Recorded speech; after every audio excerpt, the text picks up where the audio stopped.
ओम श्री गणेशाय नमः। श्री गुरु चरण कमलेभ्यो नमः। श्री इष्ट देवाय नमः। सभी सम्माननीय श्रोतागणों, यदि संसार में अधर्म बढ़ जाए, यदि सत्य रोने लगे, यदि संत भयभीत हो जाएं, यदि गाय, ब्राह्मण, स्त्री और धर्म की रक्षा करने वाला कोई दिखाई ना दे, तब क्या भगवान धरती पर आते हैं? आज द्वितीय दिवस की कथा में इसी दिव्य रहस्य का उद्घाटन करेंगे। चलिए आज की कथा शुरू करते हैं। अंत तक बने रहिए हमारे साथ। कल हमने जाना था कि राम कथा अमृत है, राम नाम जीवन का आधार है। तो इसी के साथ हमने संकल्प भी किया था प्रतिदिन श्रद्धा से कम 11 बार श्री राम के नाम का जाप करना। और मैं आशा करती हूँ कि आप सबने उस संकल्प का मान रखा होगा। भगवत भक्तों, समय का चक्र निरंतर चलता रहता है। जब जब संसार में धर्म की स्थापना होती है, तब सुख और शांति बनी रहती है। लेकिन जब अधर्म बढ़ता है, तब प्रकृति भी व्याकुल हो जाती है। त्रेता युग में भी ऐसा एक समय आया था। शिव का परम भक्त लंकापति रावण महान विद्वान था। ऐसा विद्वान कि न भूतो न भविष्यति। रावण ने कठोर तप करके ब्रह्मा जी से वरदान प्राप्त कर लिया था, और उसी वरदान के कारण उसको में अहंकार आ गया। वरदान का उद्देश्य लोक कल्याण होना चाहिए था, किंतु उसे अपने अभिमान का साधन बना लिया उसने उस वरदान को, और धीरे धीरे उसका अत्याचार बढ़ने लगा। ऋषियों के यज्ञ भंग होने लगे, तपस्या करने वाले मुनि वनों में भयभीत होने लगे, धर्म का मार्ग कठिन हो गया। गोस्वामी तुलसीदास जी मानस में वर्णन करते हैं कि जब धर्म असहनीय हो गया, अधर्म इतना बढ़ गया, तब पृथ्वी माता गौ का रूप धारण करके देवताओं के पास पहुंची। जरा कल्पना करिए उस दृश्य की।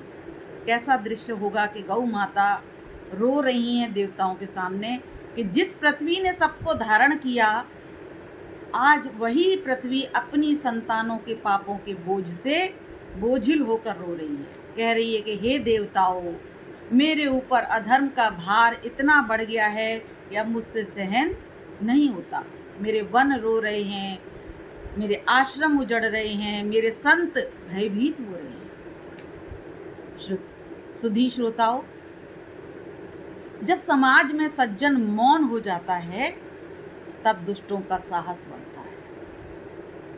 और ये केवल त्रेता युग की कथा नहीं है, आज के जीवन के लिए संदेश है कि यदि सत्य बोलने वाले चुप हो जाएं, तो असत्य स्वयं को विजयी मान लेता है। तो पृथ्वी माता की व्यथा सुन के सभी देवतागण, इंद्र, वरुण, अग्नि, वायु आदि सब देवता आए। सभी ने ब्रह्मा जी से प्रार्थना की। सभी बड़े चिंतित हैं, मुख पर चिंता व्याप्त है। ब्रह्मा जी ने कहा, समस्या बड़ी है, परंतु इसका समाधान मेरे पास नहीं है। तो फिर तो कहा, चलो उस प्रभु की शरण में जो समस्त सृष्टि के पालनहार हैं, और ध्यान देना, यही जीवन का पहला सूत्र है। जहाँ हमारी बुद्धि रुक जाती है, वहाँ से भगवान की कृपा प्रारंभ होती है। अब एक अद्भुत दृश्य सामने आने वाला है। ध्यान दीजिए कि सभी देवता ब्रह्मा जी के साथ पहुंचे। कहाँ? क्षीर सागर। कैसा था क्षीर सागर? चारों ओर दिव्य प्रकाश, श्वेत तरंगे, शेष नाग की सैया पर भगवान शांताकारम भुजगशयनं पद्मनाभं सुरेशं विश्वाधारं गगनसदृशं मेघवर्णं शुभांगं। नीलवर्ण भगवान नारायण विराजमान हैं। प्रेम से कहिए जय श्रीमन नारायण। देवताओं ने हाथ जोड़कर स्तुति की। नमः कमलानाभाये नमस्ते जलशायिने नमस्ते केशवानंत वासुदेव नमोस्तुते। देवताओं की वाणी में विनय थी, अहंकार नहीं। देवताओं की आंखों में से आंसू निकल रहे थे, शिकायत नहीं। देखिए श्रद्धालुओं, भगवान को शब्दों से अधिक हृदय का भाव प्रिय है। जिस प्रार्थना में अहंकार नहीं होता वो सीधे प्रभु तक पहुंचती है। कभी कभी हम भी जीवन में ऐसी परिस्थितियों से गुजरते हैं कि जहां कोई मार्ग दिखाई नहीं देता। ऐसे में घबराइए मत, देवताओं की तरह प्रार्थना कीजिए। प्रार्थना समस्या से भागना नहीं है, बल्कि स्वयं को ईश्वर की कृपा के योग्य बनाना है। जो मनुष्य संकट में भी प्रभु पर विश्वास रखते हैं, उनके जीवन में आशा का दीप कभी नहीं बुझता। अब प्रश्न है कि क्या देवताओं की पुकार पर भगवान मौन रहे? नहीं, भक्त की पुकार पर भगवान कभी मौन नहीं रहते। हाँ, कभी वे उत्तर तुरंत दे देते हैं और कभी वे समय आने पर देते हैं, परंतु भक्त की सच्ची प्रार्थना कभी व्यर्थ नहीं जाती। भगवत गीता का ये अमर वचन इसी सत्य को प्रकट करता है। यदा यदा हि धर्मस्य ग्लानिर्भवति भारत अभ्युत्थानमधर्मस्य तदात्मानं सृजाम्यहम्। ईश्वर को कोई बाध्य नहीं कर सकता, पर भक्त का प्रेम और धर्म की रक्षा का संकल्प उन्हें अवतार लेने के लिए प्रेरित करता है। भगवान ने देवताओं से कहा कि देवताओं में अयोध्या के महाराज दशरथ के यहाँ अपने 3 भाइयों के साथ अवतार लूंगा। और ये केवल एक जन्म की घोषणा नहीं थी, ये संसार को मर्यादा, सत्य, करुणा और आदर्श जीवन का संदेश देने का भगवान का दिव्य संकल्प था। और इसीलिए भगवान ने शक्ति को नहीं, मर्यादा को चुना। वे चाहते तो एक क्षण में रावण का अंत कर सकते थे, लेकिन उन्होंने मनुष्य का रूप धारण किया। क्यों? ताकि वे संसार को मानवता सिखा सकें। कैसी मानवता? कि पुत्र कैसा होना चाहिए, भाई कैसा होना चाहिए, पति कैसा होना चाहिए, मित्र कैसा होना चाहिए, और सबसे बढ़कर मनुष्य कैसा होना चाहिए। भगवान ने देवताओं से कहा, देवताओं, तुम भी पृथ्वी पर वानर और भालू का रूप बनाकर जन्म लो और मेरे कार्य में सहभागी बनो। यही कारण है कि बाद में सुग्रीव, नल, नील, अंगद, जामवन, हनुमान जैसे भगवान के कार्य में सहयोगी बने।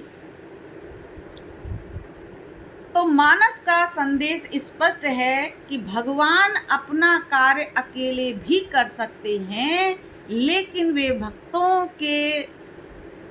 भक्तों को भी उस दिव्य कार्य का भागीदार बनाते हैं। इस प्रसंग में एक सूक्ष्म रहस्य ये भी है कि जब भगवान अवतार का संकल्प लेते हैं उसी समय उनके परम भक्तों की भूमिका निश्चित हो जाती है। यदि राम अवतार हैं तो हनुमान सेवा के आदर्श हैं। यदि राम मर्यादा हैं तो हनुमान जी समर्पण हैं। यदि राम करुणा हैं तो हनुमान भक्ति की पराकाष्ठा हैं। इसलिए मानस में हनुमान जी ने कहा कि राम काज कीने बिनु मोहि कहाँ विश्राम। भगवान का काम किए बिना मुझे विश्राम नहीं आता। हनुमान जी का संपूर्ण जीवन इसी बात का संदेश देता है कि सच्चा भक्त अपने जीवन में अपने सुख से पहले अपने प्रभु का कार्य करता है। कथा सिखाती है कि हम सबके जीवन में कभी कभी रावण आते हैं, कभी अहंकार के रूप में, कभी क्रोध के रूप में, कभी लोभ के रूप में, कभी ईर्ष्या के रूप में।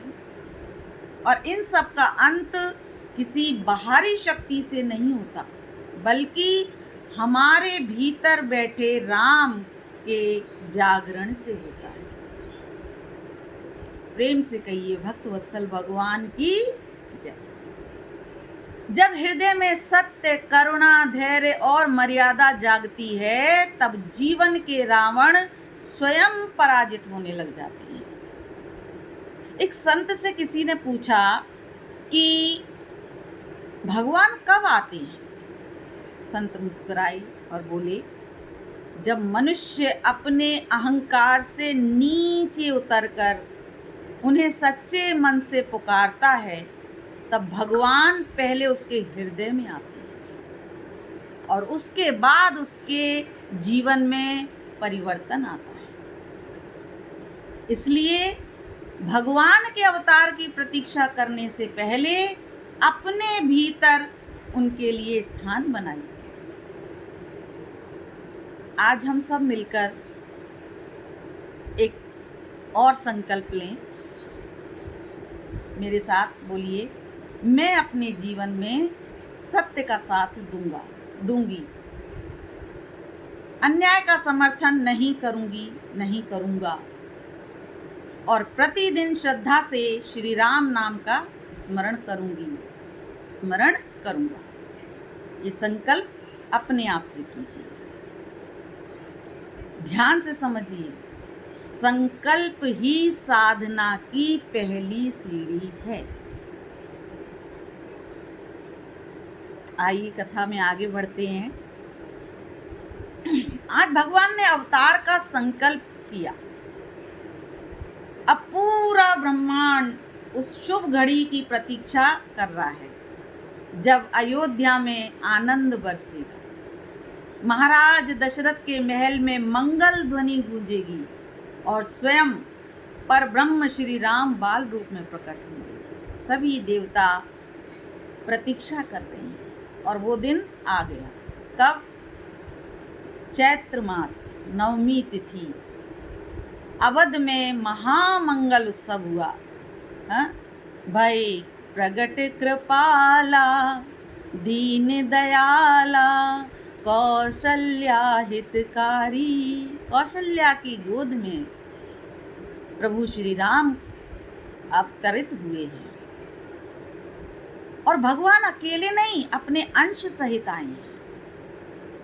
अंश मतलब लक्ष्मण, भरत, शत्रुघ्न, ये राम जी से भिन्न नहीं है, ये राम जी के ही अंश हैं, बस इन्होंने शरीर अलग अलग धारण किया हुआ है। वृद्धावस्था में चार पुत्र पाकर दशरथ जी की प्रसन्नता का तो कोई ठिकाना ही नहीं है। हाँ? दशरथ पुत्र जन्म सुनि काना मानव ब्रह्मा नंद समाना। आहा, सर्वत्र आनंद ही आनंद बरस रहा है। गोस्वामी जी मानस में लिख रहे हैं कि ग्रह ग्रह बाज बधाव, शुभ प्रकटे सुषमा कंद। और सभी देवी देवता अपने अपने लोकों से चलकर अवधपुरी में भगवान के दर्शन करने के लिए पधारे। बोलिए रघुनंदन दशरथ सुत भगवान श्री रामचंद्र की जय। अब एक दिन अयोध्या की राजसभा में तेजस्वी महर्षि विश्वामित्र पधारे। उनके मुख पर बड़ा तेज था, तप का तेज था, पर हृदय में एक पीड़ा थी। उन्होंने दशरथ जी से कहा कि राजन, मेरे यज्ञ को राक्षस बार बार नष्ट कर रहे हैं, मुझे आपकी सेना चाहिए। दशरथ जी ने कहा, बोलिए कौन सी सेना प्रदान करूं आपको। उन्होंने कहा, राजा दशरथ, मुझे सेना में केवल राम और लक्ष्मण चाहिए।